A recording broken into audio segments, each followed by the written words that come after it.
So let's delve into what some of those issues are concerning women. So you talked about equality, and David, can you think of any issues pertaining to women that well, I can think of one.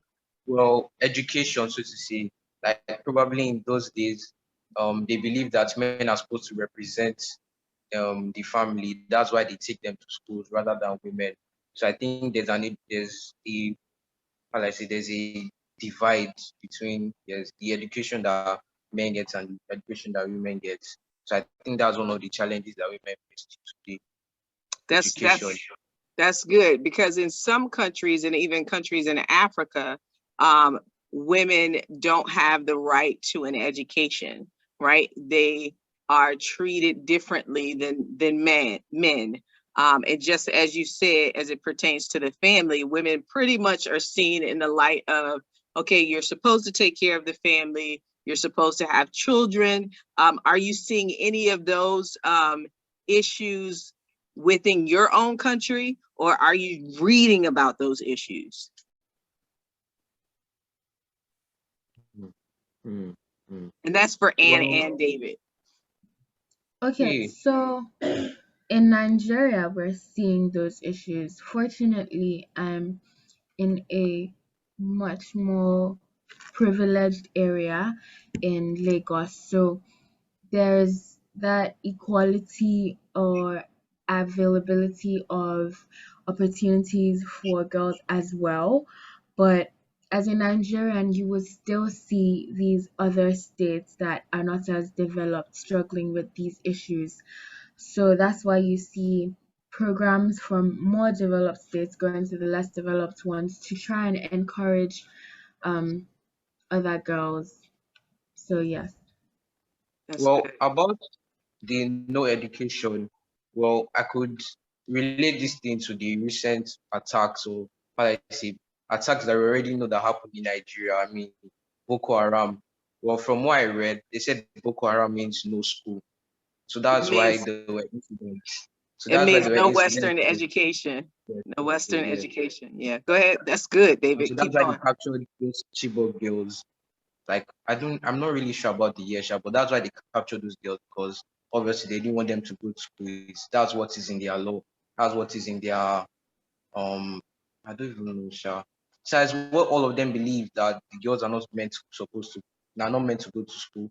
The boys are the ones that are supposed to do all the stuff. That's the one that's supposed to represent the family, while the girls are just supposed to stay behind. So that's one incident that I believe they've actually made this thing to be, they've made education to be unavailable to the girls.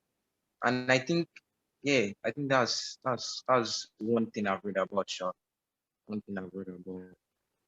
This is incredible insight, guys. So you're talking about how it directly impacts your country. I want you to also think about, so we are going from global to then national, and then looking at the local implications. So if there are any remnants of the thought, or those social constructs within your areas, I want you to think about how the idea of women not getting an education or not being treated equally hits home locally, wherever you are. Do you see any subtle traces of maybe discrimination against women, and the need for there to be this call to action of women stand up, your truth matters? So we talked about on a global scale, we talked about on a national scale, like in terms of Nigeria, in terms of just globally, the continent of Africa, and even here in the US. I will tell you, in the US, the discrimination is sometimes it is covert, and other times it is overt. It is right there in your face, where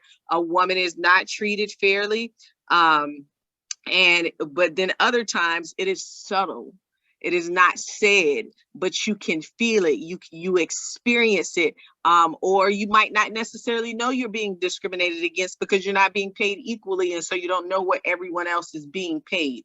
So I want you to think about: can you identify locally any subtle traces of discrimination against women, and the need for women to stand up? So when I say locally, I mean for you guys, if you're both in Lagos, where do you see the need for women to stand up? Hmm. Um, okay, so when it comes to issues that women face, I think when I look at it locally, even though I may not see it directly about it being subtle, I can definitely see the effect of these things. So this has led to lack of women in positions of power, Mm, and it has also led to you seeing majority of the petty jobs, majority of the low paying jobs, um, they're occupied by women.